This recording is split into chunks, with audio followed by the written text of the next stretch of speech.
I'm learning Portuguese right now, and during my video call lessons, I take a bunch of random notes, and sometimes I take screenshots.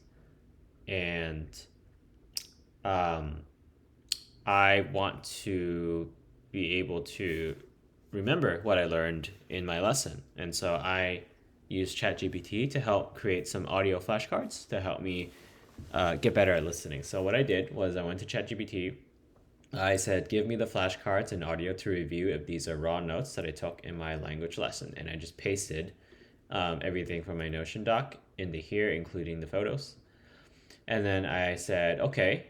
And then this is all the flashcards that ChatGPT is planning to make. And it also attempted to make a Python script for it. And so I wanted them to give me the lines of that so I can paste it into the Google Colab notebook, which is the environment where you can run Python code. So you don't have to have your own developer environment. You don't have to have anything set up locally. You just paste some code on an interface. So they gave me some code. I pasted that in. Looks like there were some errors.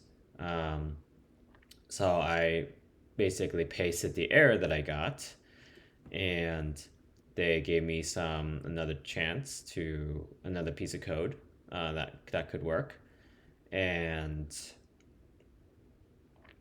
yeah, I finally got some code working, and then this is the code. So now there's actually all these phrases. You can do something like O dia está muito quente. you can click Quão play, quente? and then you can hear the pronunciation.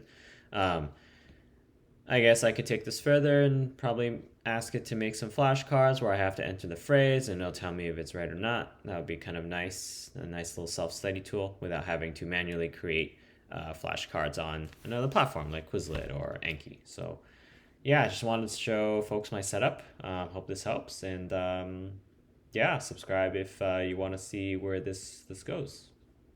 Bye.